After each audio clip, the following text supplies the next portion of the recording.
Hey everybody, Raphael Garcia, back with you again for the MMA Ratings Podcast. My good friend and colleague Roy Billington is back with us this week. He's not swamped with work and trying to catch up on sleep.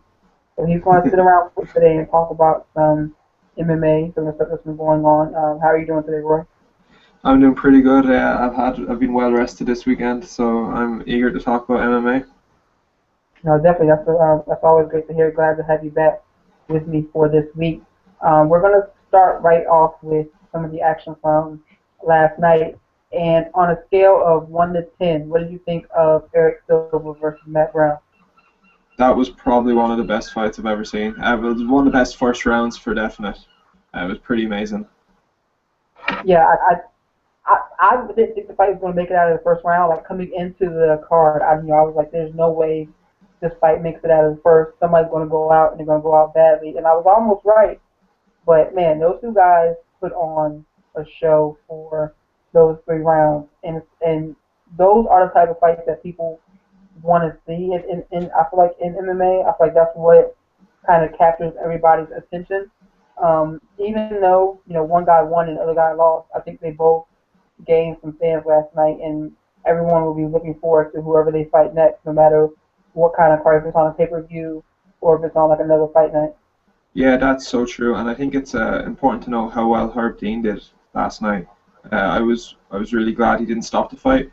In the first round, when Matt Brown got liver kicked, most refs were going to stop that fight. Herb Dean took a close look and managed to let Matt Brown hang on, and Matt Brown obviously came back and won. But I think a lot of less experienced referees would have stopped that fight there, and we would have been robbed of the next 2 rounds of amazingness.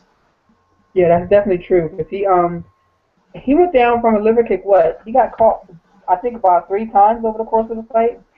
And the way he crumbled up, he looked like he was just about to go out. So it was definitely a good job on Herb Dean's part to keep the fight going. Everyone raised him as he being the best ref in the game. And I think today's one of the nights, or yesterday was one of the nights where he proved that point. Yeah, and I think it's a very good point to contrast how the other referees actually worked on the night, because there was a number of bad stoppages, late stoppages that I'm sure we'll talk about later on. But yeah, Herb Dean stood out once again as the best referee in mixed martial arts. Yeah, that's definitely true. Now let's talk about the fighters themselves. This is Matt Brown's 7 straight wins. All of them have been, on like a TV type of format like this. I joke about calling him the television champion of UFC, but he's definitely been putting on a run over these last couple of years. And now he's calling for a shot at the title. Dana White won't really put him in that position yet because he still hasn't beaten anyone that's currently in the organization's top 10. So it's worth watching. But I would love to see him fight anybody like Robbie Lawler, Johnny Hendricks, Carlos Cotton, Tyron Woodley. I would gladly pay to watch Matt Brown fight any of those guys right now. I think Matt Brown's he's had an amazing run, but looking at the top 10, there's not a good amount of stylistic matchups for him. A lot of the top 5 especially are very dominant wrestlers, which Matt Brown's going to struggle with. I think if the UFC were smart and really wanted to try hype him toward a title shot, I think maybe try to get Nick Diaz out of retirement to throw them two in the cage. Either way, it's going to be a great fight, and if Matt Brown wins, you can mark the title shot. Yeah, if they could pull that off, that would definitely be something worth watching. It would be a fight that I would love to see, especially if they could push it to get it on free TV, make it an event, and have those guys fight for 5 rounds. That's definitely something I would enjoy watching. Who do you think would take that fight if they fought? I would have to go with Nick Diaz. I honestly don't pick him too often, but I just think that he has more ways to win. I believe he may be a little bit longer than Matt Brown, so that will kind of help him out when it comes to the striking, but I think he has more ways to win than Matt Brown. The only thing I would count against him is the fact that he's been away from the cage for, almost 2 years now? Yeah. I think it's a really good fight if the UFC could make that, because if Matt Brown beats Nick Diaz, or even if he finishes Nick Diaz, it'd be amazing. They can mark a title shot for him. But in reversal, if if Nick Diaz beats Matt Brown, Matt Brown has a good record. He's coming off a good win streak. If Nick Diaz comes in there and beats him, it's easy for the UFC to market a title shot for him as well. So I think that's a fight they should look towards, especially with the division at a kind of a standstill as it is now. Like the fight everyone wanted to see was Matt Brown v Carlos Condit, but Carlos Condit's coming off a loss now and he's injured, so that's not going to happen. Other than that, we really don't have a lot of good options except for Hector Lombard, and realistically speaking, Hector Lombard could dominate Matt Brown on the ground. He's a lot more powerful and I think a better grappler overall. Yeah, I think he would. I think Hector would. He has the ability to throw with Matt Brown, but I think he would be smart enough. They would set up a strategy where he would take Matt down consistently, kind of the way he did with Jake Shields. Yeah, I think that's definitely what would happen, and it'd be interesting though because Matt Brown has trained extensively with the Cuban wrestling team and the Cuban boxing team. Considering Hector Lombard was a Cuban Olympian, it would be interesting to see if there's any loyalties split back home in Cuba. Well, I don't think Hector Lombard even acknowledges Cuba at all. I think he comes out, he considers himself Australian to an extent, but I don't think he wants anything to do with Cuba at all. So that may be an added boost for him to fight Matt Brown. Yeah, the Cuban situation is very unusual. I've spoken with Hector a few times, and I know a few athletes who come out of Cuba. But when you're young in Cuba, they recruit you to the Olympic kind of junior teams, and it's almost as if you're in a boarding school full-time as training as being an Olympian. You get there and you have no say what sport you're going to do. They just make you do a sport and they make you do it over and over and over again. So it's really weird sort of recruitment process to do in Cuba in regards to sports. Isn't that where Yoel Romero is from too? Yeah. And of course, in Cuba, they don't let athletes turn pro, and they want to keep them on the Olympic team. So that's why the great Cuban boxers never turned pro, never went for the big world titles, and that's why when Hector Lombard got to Australia in 2000, he stayed there and he left. He defected from Cuba, effectively. It's really interesting. That's pretty interesting to see. That's definitely an interesting story. I don't think that it will play a part in them not fighting each other, but it's definitely a talking point worth having. When you look at Eric Silva for this fight, I'm not going to say I feel bad for him because I don't feel bad for any professional athlete at this level, but I still feel like the UFC kind of put him in a bad position because he either gets one of two style fights. He either gets somebody that he's going to blow out, just blow away, like the last guy he fought, not Matt Brown, but the debuting, I think it was a Japanese fighter he fought, and then he either gets that kind of fight or he's putting there with someone like a John Fitch, Jong Young Kim, or even a Matt Brown, someone who is definitely ranked higher than him and has a style that can definitely stop him. I was very surprised that Matt Brown was the underdog coming into this fight. There's no reason why that should have happened at all if anyone was familiar with the way these two guys have fought over the last couple of years. Yeah, that was crazy. I was kind of happy to see that Matt Brown was the underdog, so I knew to put some money on Matt Brown, and of course he came up with the win.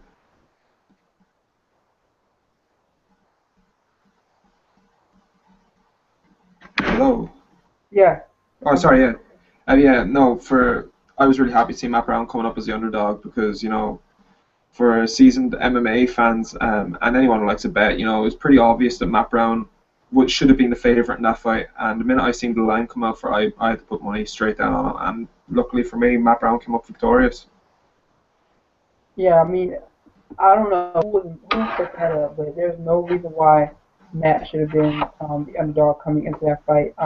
Like if you look at how they've competed over the last few years, there's no reason why. Personally, at this point in time, I wouldn't. There are very few guys I would look at Silva being the favorite against. I don't even know how to really put it into words, but he's someone who's looked very good from time to time, but just hasn't been able to put it all together. And now, it's just not looking good for him. Because when he's losing, he's getting knocked out the way he did last night, and you have to look at health-wise, how is that affecting him, especially with the way he fights. He goes in there with the intention of knocking someone out, and he's going to take damage. So this is really a bad. I don't want to say a bad situation, but it's going to be a situation worth watching to see how effective he is throughout the rest of his career. Because honestly, I don't think he's going to hit that point that everybody expected him to hit.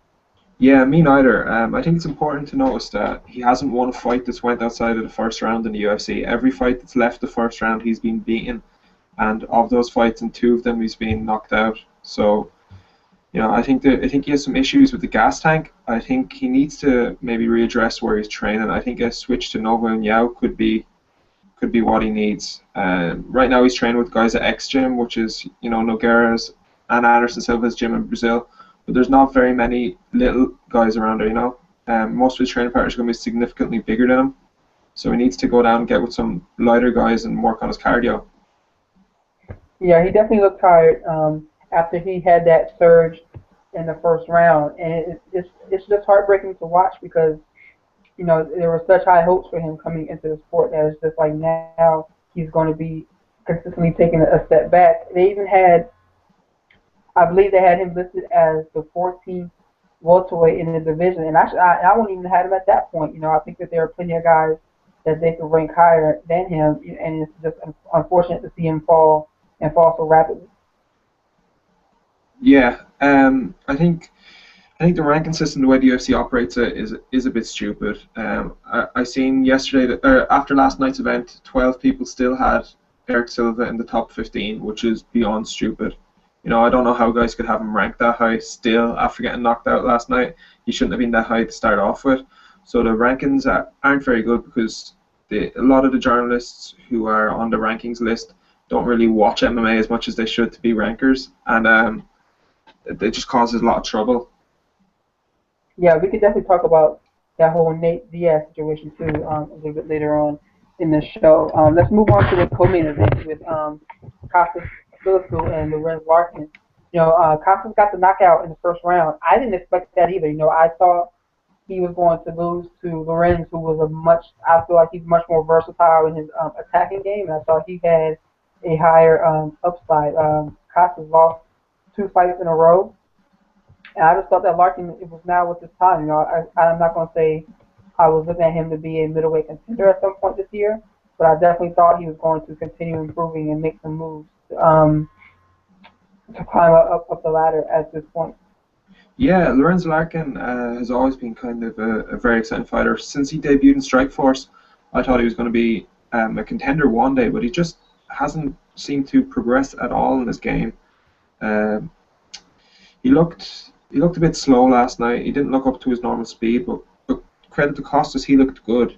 I don't consider Costas to be a top middleweight by any stretch of the imagination, though. So I think Lorenz is really struggling to live up to the potential he had. He's another one guy, just like Eric Silva. He trains at a gym where he's the best, and that's like he's the best for his weight class. There's no one really challenging him, and he's not getting the coaching he needs. I think at 27, he really needs to be looking toward going somewhere else or trying to reinvent his camp because last few performances he hasn't looked very impressive. Yeah, I think he was. I was listening to before the fight started. Michael Bisley was talking about the fact that they trained together, and with there being so many quality camps, maybe he should begin looking for somewhere else. I'm not really sure if that's an option for him, but you know, I think that this is a good fight. This was a good fight for him. I feel like he's a lot better than he was when he lost to King Mo a couple years back, and I think he'll come out of this loss a lot better as well. Yeah, I guess he has some really good wins. Obviously, he bet Robbie Lawler in Strikeforce. His loss to Carmont wasn't really a loss. I thought he won that fight, and he bet Chris Camozzi. But since the Camozzi fight, he hasn't really improved, and I think now is the time where he needs to have a change around and just see just how far potentially he can reach. What do you think is next for Costas Philippou? Oh, Costas is a weird one. I'm really not too sure who to match him up with next because he's fought a lot of the big name guys in the division. From last night, I kind of got a sense that he's mentally not still back to 100%. He talked a lot about considering retirement and contemplating retirement, and when a fighter talks about retirement in any sense, it's not usually a good sign for the future. The fact that he's considered it probably means that his head's not 100% there still, and I'm kind of interested to see who he fights next. But for me, I don't think he'll ever rise to the upper echelon of the division. He's what 30, I think he's 33 years old. Yeah, I think he's 34. I'm not sure. That's kind of the point where a lot of these guys do start having that conversation with themselves. And as always been said, if you're talking about leaving the sport, then you should go ahead and leave because your heart may not really be in it anymore. He's someone that I liked, when he was on his five-fight win streak. He was definitely somebody that was enjoyable to watch, and I just didn't think he would be able to hang in there with some of the top guys in the weight class, which has been the truth right now. So, I think he's going to stick around for a little while longer and just keep fighting fights like this to try to back his way into title contention like he almost did the first time. Do I see it happening? No. But he's still a valuable middleweight to kind of have around right now to test out guys and see who's really going to make that leap into like the top 10, the top 5, and who's just going to continue to stick around like the middle of the pack. Yeah, I'd be interested to see him fight the winner of Munoz v Mousasi. I think a fight with Mousasi and Philippe would be really fun to watch. I think the styles match up really well, and it could be an interesting fight. Yeah, that's definitely a good suggestion there because Gegard, I believe he used to he's a former boxer too as well, right? Yeah, he's done some professional boxing and amateur boxing. He was on the Armenian national team, and also he fought kickboxing a few times. So that'd be really interesting. Yeah, and we all know that Mark Munoz likes to exchange blows with his wrestling, so that's a fight that could be worth watching as well too. Yeah, that's definitely one for the future. What did you think of Darren Cruikshanks v Eric Koch? Man, I've always been a fan of Darren Cruikshanks for nothing else than the fact that he can give you a highlight reel out of nowhere, and he did that last night. The combination that he landed to put Koch away was gorgeous. The four punch, or excuse me, like the four strike combination with the finish it off with the head kick. It looked very good, and it's rare that you kind of see like the foot actually connect like that to put the fighter down. But man, Eric Koch went down and he finished him off quickly. Darren's going to be one of those guys who kind of, I don't want to say sticks around the middle of the pack because I don't even think he's that high, but he's always someone that can give you a highlight reel win out of nowhere. Yeah, I think his performance was really impressive. His striking has said for itself. Like, he's always been a good striker. He's always been very creative on the feet. But one point in that fight really annoyed me was Gary Copeland's stoppage. That fight could have been stopped maybe 30 or 40 blows before when it was. Koch was knocked out. He was rocked. The fight was effectively over. But the referee let him take so many shots that he kept on waking back up and going cold again. And then after the fact that the referee was overheard on the mic saying he wasn't out, which was just ridiculous considering he'd been out like for the better part of 20 seconds, if you ask me. And I think it was a really bad stoppage, and that could endanger Koch. Yeah, those elbows that Darren was landing right at the end, they were coming so quick, and I think he tried to give Eric a little bit too much time to fight because it looked like he was kind of trying to defend, trying to get his hand up, but it was too late. Cruikshank had landed like almost, it looked like 7 to 10 elbows back to back when he finally did pounce on top of him. So yeah, I definitely see how that could be a bad stoppage. Looking at Eric Koch, he's someone that goes up and down too often. What do you think is next for him? I've got a sneaky feeling he might not hang around too much longer. I know when he was starting to lose, he was another fighter who had kind of mentioned retirement, and he moves back up to lightweight because he was tired of cutting the weight down to featherweight. He said that was draining him. He got his win against Oliveira, but now Cruikshanks has beaten him, and it was a pretty devastating stoppage. So I'm not too sure what is going to lie in the future for him. Yeah, it's definitely going to be worth to see, if the UFC keeps him around after this Saturday's fight. Coming in last night, I was definitely interested in seeing how Neil Magny did. Just watching him grow as a fighter. I thought he looked good. I think he controlled most of the fight against Tim Means, and he was able to able to get out of some of the tough situations that he was in. After watching the fight, I saw it was interesting that some people actually had Tim Means winning the fight. And what do you think about that? Yeah, that fight was really hard to score. It comes down to what do you score for? Like, what's your judging criteria? I could see arguments for both guys getting the nod, but I give it to Magny. As you said, Magny's improved so much. His growth as a fighter has been pretty amazing to watch. Uh, since when he fought the Burrell Faber card, I had him down to get beaten then, and he came out and completely shocked me. And he shocked me again last night because I thought he'd be beaten handedly. So I'm really happy with his improvements. He's looking to be a very exciting fighter for the division. So, they're fighting at he's fighting at welterweight, and I think that's kind of like that's a division that's definitely getting tough. I would like to see him take a couple more fights, before he's even offered someone in the top 15. But like I said, I was coming into last night looking forward to seeing what he did, and I think he performed very well. I don't see how some people could weigh that fight for 10 means, but there's always going to be those issues when it comes to judging in the sport. But they both performed well.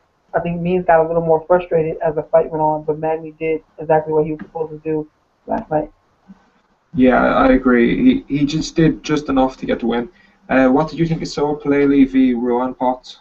Man, to me, Soa is a how can I put it? He seems to be like a running joke right now in the heavyweight division. Like everyone loves to see him fight because they know that there's a chance that he can hit somebody with like a dragon uppercut or something like that and knock him out of the cage. We all know that that's possible, but his fights just look to be so like sloppy and just like all over the place that they're almost so funny to watch. It's like if you remember a couple years back when I want to say Mark Hunt fought, I think it was Ben Rothwell, and it was like such a almost bad fight that it was Yeah. almost funny by the time it was over. That's what I think of when I watch Soa fight. Yeah, Soa, he, when he gets on top, he's very dominant. His ground and pound, it's strong, He's got the power in his hands from ground and pound, but he's fighting guys who can't wrestle. What happens when he fights a guy that can wrestle? If he's on his feet, there's going to be terrible trouble. Like he struggled with Nikita Krylov. Imagine how he does against Bigfoot Silva. I think I think he's gonna be in for a rude awakening in his next few performances because going from the middle pack at the heavyweight division to going up toward the top, the skill level change is very, very apparent. Yeah, the heavyweight division is so weird. Like there's like five guys at the top that are like world beaters, and then you have a couple of guys in the middle, and then it's like a complete cliff when it comes to like the next section of the guys, where it's like guys like Rowan Potts who almost seem like they shouldn't even be in the UFC, but just because they're a heavyweight, they have a job. Yeah, Rowan Potts, I don't think had any real belonging in the UFC. Well, I guess it was only his first performance, and he spoke openly about the octagon jitters. He personally was the first African in the UFC, well, other than Sokaju, but he felt like that he had the whole weight of his continent on his shoulders. And of course, he was the EFC champion, so he had a big bit of hype around him. But he wasn't ready for a UFC shot yet. He should have had another few fights in Africa before he came over, because he really was disappointing. How did you score the Chris Carriazo and Luis Smolka fight? I gave it to Chris Carriazo. His striking was far superior in my opinion. But again, he dropped the third round. He's done this, like, he looks really impressive for me for the maybe opening 2 rounds usually, and then the last round he loses every time. And it's kind of hard because, you want to hype the guy up, but he loses the last round every time. I think Smoke had a lot of hype coming into the fight. He looks like a good prospect, but Carriazo's been around a long, long time, and he's got a lot of skills, and I think he showed it. How did you score it?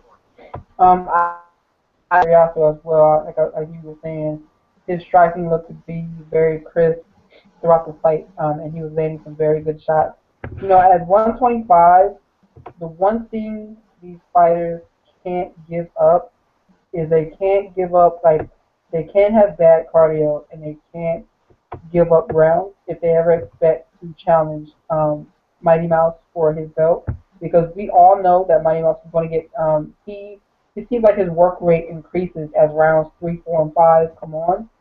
For a flyweight that can't knock him out in those first 10 minutes, then you're in for a world of trouble when those championship rounds come on. And Chris Carriazo seems to be one of the guys. He has great striking. He looks really good on his feet. And he looked good throughout most of his UFC run. But if he can't hang on and keep his guy, I think, a little bit better in those later rounds, and he almost doesn't have a chance against someone like Mighty Mouse. Yeah, a flyweight division is pretty stacked with good, exciting guys. I can't really see who he's going to fight next. If he comes out because we've got maybe Joseph Benavidez coming off a win. Could they feed Chris Carriazo to Benavidez? Because that's a fight nobody wants. I think that fight would probably happen next. But as far as it goes, he's not going to get very far in the division if he's losing the last round in every fight. When it comes, if he's losing the third round, what's to say he's not going to lose the fourth and fifth? And Mighty Mouse would just swarm him if his cardio was an issue. Yes, exactly. I'm with you on that. What did you? We can continue going through fight by fight. There's someone else I wanted to point to. The Daryl Montague and Kyoji Horiguchi fight. Kyoji came into the fight with a lot of hype, and he definitely delivered when he fought Montague and basically dominated for those 3 rounds. Yeah, Horiguchi looks like a solid fighter. At the age of 23, it's pretty good too. And especially for the UFC, it's really good that he's Japanese because the UFC's been lacking stars for the Japanese market. I think Horiguchi has a good chance of becoming really the poster boy of Japanese MMA within the UFC, especially now since Yushin Okami's gone. I was impressed. He looked good, and I'm really interested to see what they do next with him. Yeah, I'm definitely with you on that boat there. 2 other things stood out to me watching last night's event, and it was the fact that 2 former title challengers, and one of them was a former champion, Eddie Wineland and Manny Gamburian, were both so low on the prelims, and both of them lost pretty handily. Manny lost to Nick Lentz, who I think is a great featherweight and shouldn't have been this low on the card, and then Wineland got knocked out by Johnny Eduardo in the first round of the fight. So what do you think of their drop off over the last couple of years? Yeah, well, I think the Eddie Wineland fight is just crazy. I had him as a huge favorite for that fight. I think the bookmakers had him as a 6-1 favorite. So I was really confused with his performance. Credit to Johnny Eduardo, he obviously got the finish. But I expected Eddie Wineland to win. On the other hand, though, Manny Gamburian has never really shown great skills. Even when he got his title shot in the WC, in my opinion, he hadn't particularly earned it, and Aldo bet him pretty easily. And he hasn't recovered since then. He's always had a history of injuries as well. I've kind of expected Manny Gamburian's downfall, but when it comes to Eddie Wineland, I expected him to work his way up to contendership again.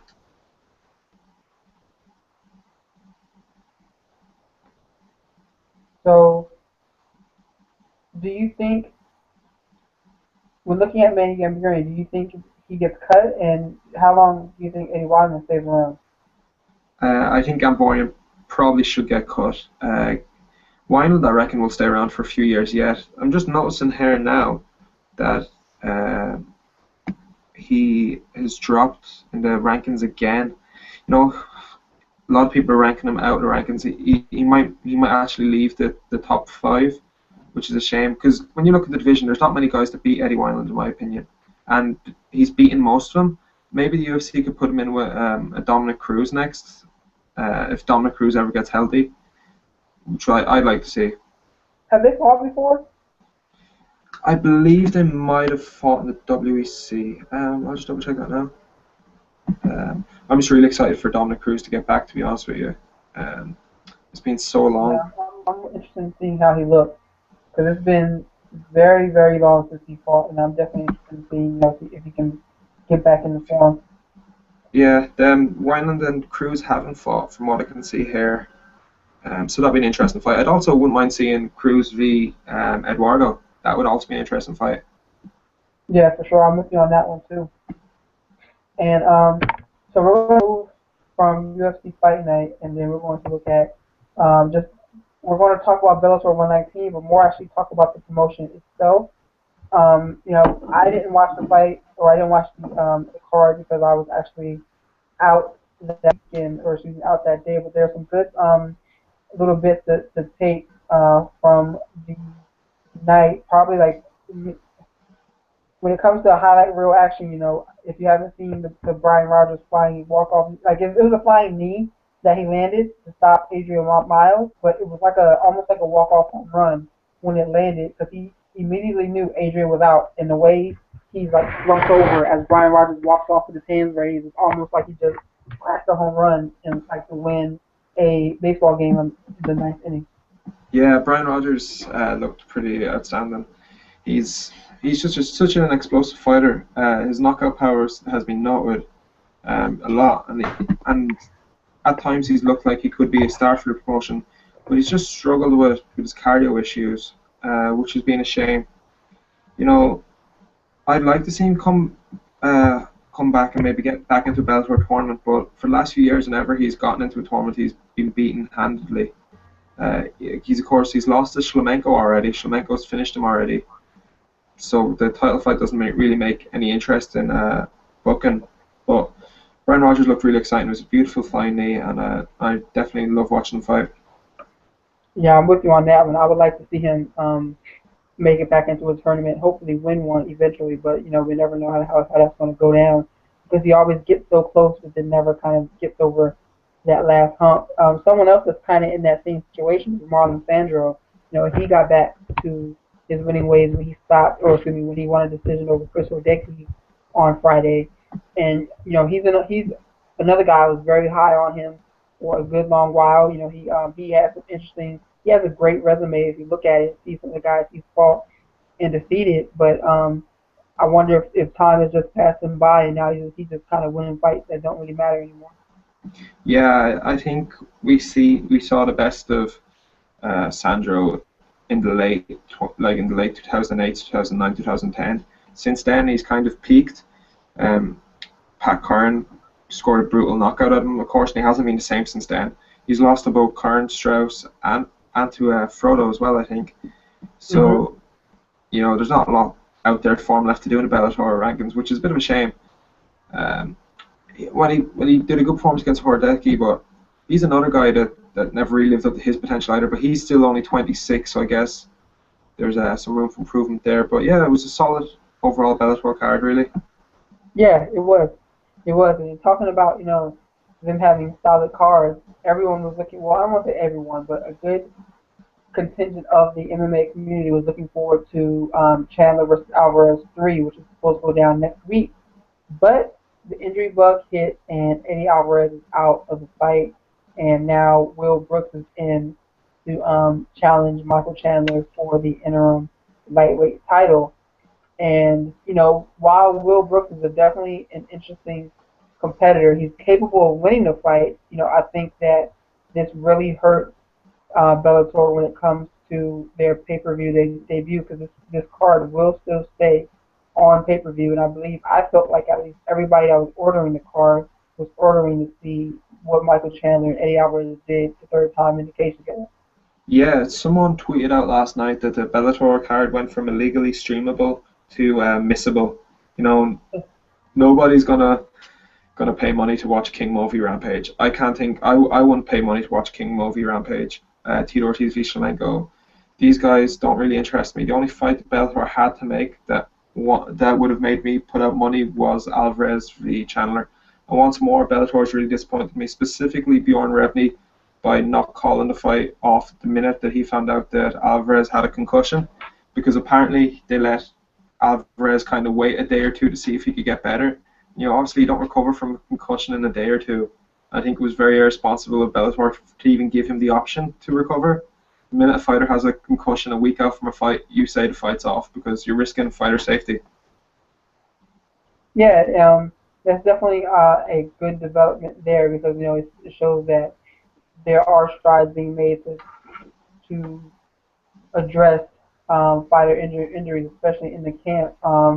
It's sad because most of the time, camp stopped hard sparring about a week out.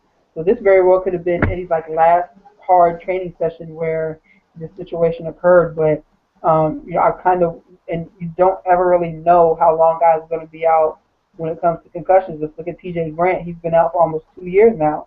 So we don't really know what this is going to do for Eddie Alvarez's career in this division as a whole. I wonder, how long are they expecting him to be out, and how long will they wait before they allow the winner of Chandler and Brooks to be considered the actual lightweight champion? Yeah, it's a weird one. Apparently, Eddie Alvarez injured his head off someone's hip, which is unusual. So it's just one of those things that happens. But I think Bjorn has handled it very badly. At the post-fight press conference on Friday night, he lied to the media members and told them that the fight was still going ahead, which is not going to do him any favors, especially when they're trying to sell a pay-per-view and they're lying to the main media members of mixed martial arts. So I think they're starting to burn a lot of bridges. I don't think Viacom are going to be too happy with the whole situation, even though it's completely out of Bellator's hands. Viacom aren't going to be happy that the event's losing its main fight. The fight that's going to sell it. And I think if relationships with Viacom weren't strained, the pay-per-view would have been cancelled. I think the fact that they had to cancel the last pay-per-view meant that they couldn't cancel this one. But this isn't going to do any buys, man. This is going to be less buys than UFC 1. This is going to be small-time buys. I'd be, if it broke 50,000 buys, I'd be amazed. So, since that card is kind of up in the air now, let's look at some of the other things that are going on within the sport of MMA. We already talked about Eddie Alvarez being out of his title defense, but there was another announcement of another big title fight coming up when Jose Aldo and Chad Mendes are going to meet later on this year for the featherweight strap. This is their second time facing each other. What are some of your early thoughts about that bout? It's interesting. After the first fight, everyone said Chad Mendes needed to work on his hands. Chad Mendes can't strike. He's not exciting on the feet. And you know what? Chad Mendes went and he worked on his striking. He's become one of the most vicious strikers in the division. Wrestling-wise, that fight, he came close to taking Aldo down a number of times. Aldo had to grab the fence to stop being taken down. On the feet, it's going to be a lot more interesting this time. But I think Chad Mendes is going to be more open to throw on the feet in this fight, which is also going to create the opportunity for Aldo to hit him on the feet. I see the fight going the same way. I think Aldo will get a knockout, maybe not as early, but I think Mendes will be more open to stand on the feet and they'll end up getting clipped because, what Chad Mendes has learned in 2 years isn't going to catch up to what Jose Aldo's been doing for the last 5-6 years. What I'm most interested in seeing is Chad Mendes' gas tank. That's always been a question for him because he hasn't really fought. Nick Lynch really pushed him when they fought a couple months back, and he tried to, and Mendes blamed it on I think he said the flu or some kind of illness that kind of sapped his energy throughout the fight. So it'll be interesting to see if he can weather the storm for a whole 3 to 5 rounds, especially when it's well known that Aldo's gas tank struggles as well too. So if this fight is close and in the 4th or 5th round, and one of these guys needs to turn up the pace to win it, I think that puts Mendes at a tougher position just because Aldo has done this more often, and I think he would be able to do more to pull out a close fight later on in the round if both fighters are tired. And right now, I'm going to stand by my pick of Aldo. I just think he's that much better than everyone else in the weight class. And I've never really been too high on Chad Mendes, or at least not up until he knocked out Clay Guida when he hit him with those hooks that basically just dispatched him from consciousness. So I'm looking forward to this fight. I can't wait to see it, but I'm definitely going to stand by Jose Aldo as the champion coming forward. Yeah, I think you made an interesting point about the gas tanks. I think Chad Mendes perhaps needs to drop to bantamweight, and Aldo needs to move up to lightweight. So it's going to be interesting to see whose gas tank lasts the longest. Looking at Chad Mendes, I don't think there's any way on earth he makes 135. He's huge. That man he looks like he was put together by Marvel Comics or something like that. Whenever he fights in the cage, I don't think there's any way he makes 135. He looks unnaturally big. He has a lot of show muscle. His frame isn't exceptionally big. I think a lot of it is just purely aesthetic muscles. It's not like his functional muscle. A lot of it, because I don't think he's exceptionally strong. I think he's a strong dude, but by no means is he like crazy strong. I think he could do it losing a lot of muscle. But again, once you lose muscle, it's risky territory. He reminds me of how Uriah Faber used to look when Uriah Faber used to fight at 145, and Uriah Faber used to look like a bodybuilder out there. You know, it's not functional muscle that these guys are carrying, and it could suit them well to drop down a little bit. That's a good point there, especially when comparing it to how Faber used to look, because he did used to look ripped as well too. So that's definitely a good point to bring up there. I just still don't. I find it tough to believe that he'll be able to drop down to 135. So continuing the conversation from there, that brings us up to the next event we have coming up, which is UFC 173, which is on Memorial Day weekend, May 24th in Las Vegas. And that fight is headlined by Henry Burrell, TJ Dillashaw. And I was speaking with some people about MMA in general, and they don't think that that's a big enough fight for them to want to buy the card. But looking at the whole event from top to bottom, this is an interesting card to me at least. Do you think this is worth your, $55, $35 to order? Being in the UK, I'm lucky enough not to have to pay pay-per-view rates for events. We just pay a set subscription, which is good, luckily, because I won't be paying money for this. I think Dan Henderson is a waste of Daniel Cormier. I think Daniel Cormier should be fighting someone more exciting. I think TJ Dillashaw is not ready to fight Renan Barão. The only fight that I'm really, really excited to see is Robbie Lawler v. Jake Ellenberger. I think oversaturation is becoming a serious problem. The UFC is kind of playing with trouble now. Like, even in a few weeks, the tough finale, the Brazilian one, that's now got Stipe Miocic v Fabio Maldonado as a main event. The UFC is kind of oversaturating the market with too many events, and I think it's starting to show. Renan Barão is one of the best fighters in the world, but TJ Dillashaw hasn't been marketed as a contender enough for it to be exciting, in my opinion, anyway. What isn't TJ a injury replacement for this fight? I feel like something happened that this wasn't the original main event.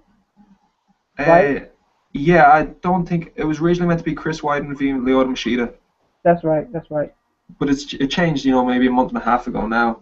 But even the UFC still needs to be looking toward making more stacked cards. The days when it used to be one pay-per-view a month, maybe one spike card as well a month, those are far more exciting than now when we have fights every weekend and fights maybe 2 events in one night. It's just like watered down product, and guys, we're seeing guys who don't deserve to be in the UFC fighting in the UFC now, and it's kind of losing the merit of, fighters used to be able to say, I'm a UFC fighter. We were kind of guaranteed a certain caliber fighter. Now we're not so much anymore. Yeah, that's definitely true. I'm kind of looking forward to this card. The main event. I don't think TJ is going to win. I think Hennon is just too much of a dynamo right now. But I still, I'm still looking forward to seeing how that fight goes down. Dan Henderson and Daniel Cormier. Hendo always has that one-shot power, and where it normally comes from is when guys are trying to clinch with him, which is exactly how Cormier wrestles. So it'd be interesting to see if he maybe changes up his game a little bit, or if he's trying to figure out a way that he can avoid that one-shot power that Hendo's going to throw. Of course, Robbie Lawler, Jake Ellenberger is going to be a great fight, especially if Ellenberger opens up. I think it's a fight he can win. I'm looking at Lawler to win that fight, but if Jake wins, this might be the biggest win of his career, and he can immediately try to argue for, give me a title shot, because he's been very close before, and this is the type of fight that can kind of change it around. I'm really looking forward to the Takeo Misugaki and Francisco Rivera fight too as well. These two guys have been doing well as bantamweights, and they've both been flying under the radar. And it'll be fun to see them. I think they're going to open up the main card, so I'm looking forward to that fight as well. I always like to watch Jamie Varner fight, and he's on the card as well too. So there are some good points to take from this event. Yeah, there is definitely some good points. Yeah, it'll be tough to see how many people buy it. I think the numbers will be low, but I don't think this is a bad card per se, but it's definitely a bad card to try to sell on pay-per-view. Let me ask you this: what does higher numbers Bellator's pay-per-view event next week or UFC 173? UFC 173 does at least 5 times the numbers that Bellator does. I think people are underestimating how bad Bellator is going to do because Bellator as a brand has no name value really, except for with hardcore fans. Whereas the UFC, if you're somewhat interested in fights and you're sitting at home, you see, oh, there's a UFC card on, chances are you're going to buy it. You know, if you're not doing anything better, you might just buy a UFC card just for the sake of it. But when you see a Bellator, you don't want to spend your hard money to do that. At the end of the day, like, someone has to spend their bare money on it. You know, are people going to spend their bare money on watching Bellator event? No, nobody is, man. You know, if it was Tito Ortiz v Rampage, you might get the casual fans who know the names. But Rampage v King Mo's main event, you know, Will Brooks v Chandler, casual fans don't know these people. Yeah, that's definitely a good point. You know, I'm looking forward to seeing their numbers just so we can talk about that and just to see, you know, what is next. It'll be let me ask you this now: if Bellator flops big time with this pay-per-view, is the company in trouble, or should they just stick to their current model of weekly cards? Like, are they really in trouble if this pay-per-view isn't a success? I honestly think the company is dying a slow death. I think Viacom aren't too happy with him. I think even Bjorn Rebney went out yesterday and said he supported the culinary union battle against the Fertitas, which essentially said he's against MMA being legalized in the state of New York, you know, which is just ridiculous. That's counterproductive to what MMA fans want to see. Like I don't know why he'd say that. You know, it's as if he's trying to get MMA fans against the promotion because it seems like it's shifting that way. You know, this treatment of Eddie Alvarez too. I think Bellator lost a lot of fans. If their biggest stars really, Eddie Alvarez is probably their biggest star. If Alvarez beats Chandler or Will Brooks whenever they fight, and he goes straight to the UFC, there's not a lot keeping fans watching Bellator every week. Yeah, that's definitely a good conversation point there. So we have a lot to look forward to this week in the world of MMA. What are some of the pieces you're working on for MMA ratings this week? I'm thinking about doing a piece about Jake Shields being caught. A thought occurred to me last night. Does either Eric Silva or Matt Brown beat Jake Shields? What do you think? No. And do you think the UFC are right in cutting Jake Shields? Because if, say, a guy like Jake Shields is around, we might never have seen a fight like that fight. You know what I mean? Because Jake Shields would have picked off one of those guys before they got the winning streaks going. Yeah, I think it was definitely, you know, a financial cut rather than anything else. The fact that Dana White tried to say that he's not a top 15 fighter was ridiculous, especially seeing how he just beat Tyron Woodley. But, you know, that's Dana being Dana. Jake Shields is definitely one of the top 10 best welterweights in the sport, and it's just I understand why they cut him. You know, he carried a big price tag, and that's kind of what they're trying to jettison from the promotion. So I understand it. Do I agree with it? No. At least from that standpoint, as a business cut, you know, I understand it, but to try to doubt his skills is definitely an insult. And I'm looking forward to seeing him fight John Fitch. You know, they're fighting in World Series of Fighting, I want to say next month, and I'm looking forward to seeing that fight too as well. I think it's a fight that's long overdue, and I don't think that either one of the two guys are done, quote unquote. So that's a fight I'm looking forward to seeing for sure. Yeah, I'm willing to wager that Jake Shields would beat both Eric Silva and Matt Brown in one night. I think stylistically he beats both of those guys pretty easily, and I think it's interesting to note that, you know, Dan Henderson's the co-main event next week. Jake Shields dominated him. Robbie Lawler's fighting on the card. Jake Shields bet him as well. You know, yeah. It just doesn't make sense to me why Jake Shields was caught. I know the financial reasons, but at the end of the day, you don't cut an NBA team for financial reasons. You know what I mean? It's a sport. The best have to be the best. Yeah, you know, it's kind of different, you know, but there are key players that do get cut from sports teams, even if they're needed. Like if you look at the Deshaun Jackson and the Philadelphia Eagles situation, you know, he was their best wide receiver for the last couple of years, and they cut him simply because they didn't want to give him a big contract extension. So he went and signed with their rivals, the Washington Redskins. So, you know, like stuff like that happens. it's a little bit different when you're looking at a league versus a promotion. But like I said, I don't really agree with the Jake Shields situation, but that analogy is a little bit off just because it's different in basketball or other professional sports where there's a league instead of just one governing body, if that makes sense. Yeah, no, I completely understand what you're saying, but the UFC prides itself upon being, the Premier League of mixed martial arts, and it is it's gotten to the stage where everything else is a feeder league toward the UFC. Mm-hmm. And I kind of see UFC. Well, you think of cage fighting and mixed martial arts in general, you think of the UFC. Just as if when you think about basketball, you think the NBA, or you think about hockey, you think the NHL. Yeah, that's very true. That's very true. It's just that we have to that's all promotional talk coming from them, and they are the cream of the crop. They are the biggest stage when it comes to MMA, but they're the biggest stage that they're willing to pay for. Meaning that if guys aren't willing to take contracts that they think are acceptable, they'll just cut them and try to dog them on their way out the door.